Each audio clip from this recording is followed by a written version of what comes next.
जय हिंद दोस्तों। मेरा नाम है जय और मेरे चैनल JNSGK में आपका बहुत बहुत स्वागत करता हूं। आज के इस वीडियो में सरदार वल्लभ भाई पटेल के जीवन परिचय जानेंगे। चलिए शुरू करते हैं। वल्लभ भाई जवाहर भाई पटेल भारत के महत्वपूर्ण सामाजिक और राजनीतिक नेताओं में से एक थे। उन्होंने भारत की आज़ादी के संघर्ष में एक महत्वपूर्ण भूमिका निभाई थी। यह माना जाता है कि उन्होंने जन्म 31 अक्टूबर सन 1875 को गुजरात के नडियाद नामक गांव में हुआ था। अक्सर लोग उन्हें सरदार के नाम से संबोधित किया करते थे। उन्होंने 22 वर्ष की उम्र में मैट्रिक की परीक्षा पास करी थी। वह अपने आसपास के लोगों के लिए बहुत ही साधारण व्यक्ति थे, परंतु उनमें एक मजबूत इच्छा शक्ति भी थी। वह एक बैरिस्टर बनना चाहते थे। 36 वर्ष की अवस्था में वह अपने इस सपने को पूरा करने के लिए इंग्लैंड गए और माध्यमिक धर्मशाला मंदिर में प्रवेश लिया।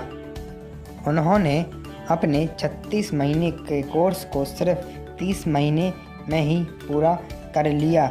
वह भारत में वापस आने के बाद अहमदाबाद के एक सबसे सफल बैरिस्टर बने। महात्मा गांधी के कार्यों व आदर्शों से प्रेरित होकर वह भी स्वतंत्रता के लिए संघर्ष में शामिल हो गए। उन्होंने ब्रिटिश सरकार द्वारा लगाए गए कुछ भुगतानों के विरुद्ध खड़े हुए। बारडोली गुजरात के अन्य क्षेत्र किसानों को संगठित किया और गुजरात में एक गैर हिंसक समन्वय अवज्ञा आंदोलन की स्थापना की।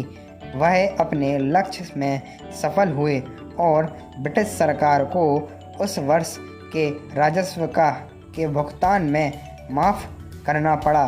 इसी के साथ वह गुजरात के सबसे प्रतिभाशाली नेता में से एक बन गए।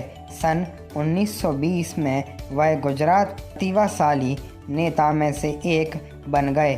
सन 1920 में वह गुजरात प्रदेश की कांग्रेस कमेटी के अध्यक्ष के रूप में नियुक्त किए गए और सन 1945 तक इस पद का कार्यरत रहे। वह गांधी जी के असहयोग आंदोलन के परिणाम स्वरूप समर्थक थे और जाति भेदभाव जैसे भावनाओं का जमकर विरोध किया। वह सन 1922, 1924 और 1927 के अहमदाबाद के नगर पालिका के अध्यक्ष के रूप में भी चुने गए। जब महात्मा गांधी जेल में थे तब उन्होंने भारतीय ध्वज फहराने को प्रतिबंधित करने वाले अंग्रेज के कानून के खिलाफ 1923 नागपुर में सत्याग्रह आंदोलन का नेतृत्व भी किया। सन 1931 में वह भारतीय राष्ट्रीय कांग्रेस के अध्यक्ष के रूप में नियुक्त किए गए। वह 1934 और 1937 में कांग्रेस के अखिल भारतीय चुनाव प्रचार में सबसे आगे थे और सन 1942 में भारतीय छोड़ो आंदोलन के योजना में एक नेता थे। उन्होंने भारत छोड़ो आंदोलन में प्रमुख रूप से शामिल होने के कारण पुलिस द्वारा कैद कर लिया गया और सन 1945 में जेल से ही रिहा किया गया। भारत के स्वतंत्रता के बाद वह भारत के पहले गृह मंत्री व उप प्रधानमंत्री के रूप में कार्य किया। उन्होंने पंजाब और दिल्ली में शरणार्थियों के लिए राहत शिविर का आयोजन किया। 565 रियासतों का एकीकरण करा के भारत को एकता सूत्र में बांधने का श्रेय भी इनको ही मिलता है। पटेल जी ने महात्मा गांधी के साथ पूर्ण रूप से जुड़े हुए थे।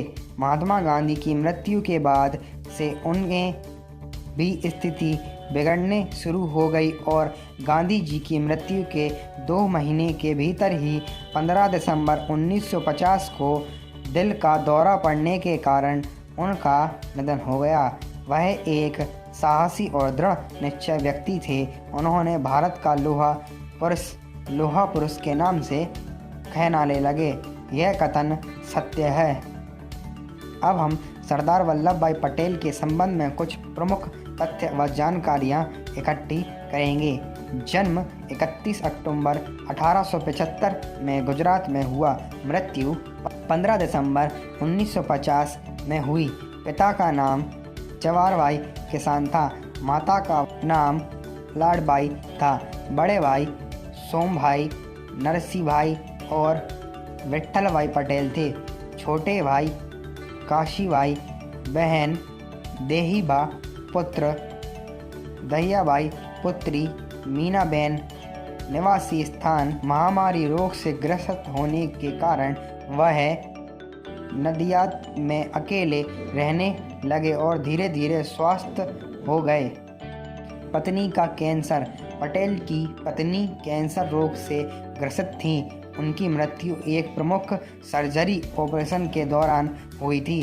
सितंबर 1917 में मुर्शिद पटेल जी के उत्साहवर्धक भाषण ने गांधी जी की स्वराज मांग की याचिका पर भारतीय हस्ताक्षर करने के लिए प्रेरित कर दिया। भारतीय की बलपूर्वक दस्ता के लिए पटेल द्वारा यूरोपियों का विरोध किया।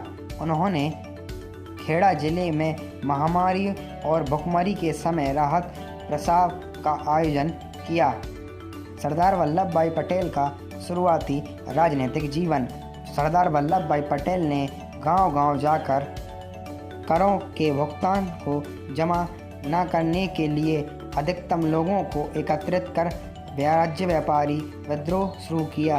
पटेल ने गांधी जी के असहयोग आंदोलन का समर्थन करते हुए यात्रा में शामिल होने के लिए 30,000 से अधिक सदस्यों का एकत्रित किया और 15 लाख रुपए फंड में दिया। उन्होंने भारतीय ध्वज फहराने को प्रतिबंधित करने वाले अंग्रेज कानून के खिलाफ सन 1923 में नागपुर में सत्याग्रह का नेतृत्व भी किया।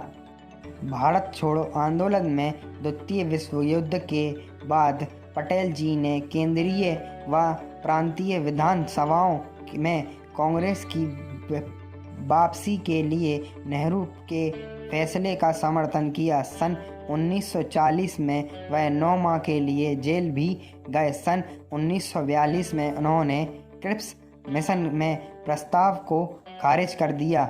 सन 1946 के चुनाव में कांग्रेस अध्यक्ष चुने गए। पटेल नेहरू जी के विपक्ष में थे। पटेल जी की पहले गृह मंत्री के रूप में भारतीय राजनीति में विभिन्न रियासतों को एकत्रित करने की महत्वपूर्ण भूमिका निभाई। वल्लभ भाई पटेल का मानना था कि भारत का विभाजन मोहम्मद अली जिन्ना के नेतृत्व में बढ़ते मुसलमान अलगाववादी आंदोलन को हल करते समय हुआ। पटेल ने विभाजन परिषद पर भारत का प्रतिनिधित्व करते हुए नेहरू के साथ भारतीय मंत्रियों को चुना। आज़ादी के बाद एकीकरण किया। पटेल ने डॉक्टर भीमराव अंबेडकर जी को मसौदा समिति का अध्यक्ष के रूप में नेताओं को संबंधित लिखने के प्रक्रिया के लिए नियुक्त का निर्णय लिया। पटेल ने उन्हें समितियों के अध्यक्ष से जो मौलिक अधिकारी आदिवासी और अल्पसंख्यक क्षेत्रों व प्रांतीय संबंधियों के रूप में जिम्मेदारी सौंपी।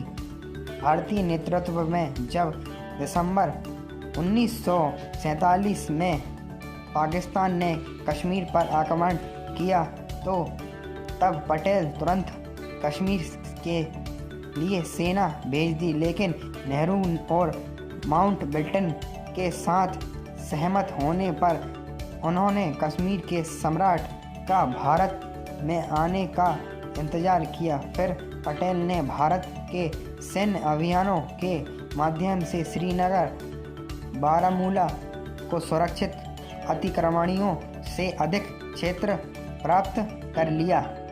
गांधी जी की मृत्यु के बाद नेहरू से संबंध पटेल गांधी के एक वफादार अनुयायी थे। नेहरू और पटेल ने राष्ट्रीय मुद्दों पर बहस की। नेहरू का विरोध पटेल ने कश्मीर नीति के विरुद्ध किया था। पटेल ने के मुताबिक नेहरू अपने गृह मंत्रालय के अधिकारियों को खारिज करने से संतुष्ट नहीं थे। सरदार पटेल पर कई प्रकार के फिल्म और किताब व गीत लिखे गए हैं और उन्हें कई नाटकों में भी बताया गया है। भारत के लौह पुरुष सरदार वल्लभ भाई पटेल का स्टैचू ऑफ यूनिटी गुजरात में के अहमदाबाद में बनाया गया है। सरदार वल्लभ भाई पटेल पर लिखी गई पुस्तक पटेल के बारे में अधिक जानने के लिए आप पढ़ सकते हैं सरदार वल्लभ भाई पटेल के जीवन और कार्य। अगर आपको ये वीडियो अच्छा लगा हो, सरदार वल्लभ भाई पटेल के बारे में कुछ जानकारी आपको मिली हो, अगर आपको हमारी वीडियो अच्छी लगी हो तो हमारे चैनल JNSGK को सब्सक्राइब कीजिए और इसी प्रकार की वीडियो देखने के लिए नोटिफिकेशन बेल को ऑन कर दीजिए। जय हिंद।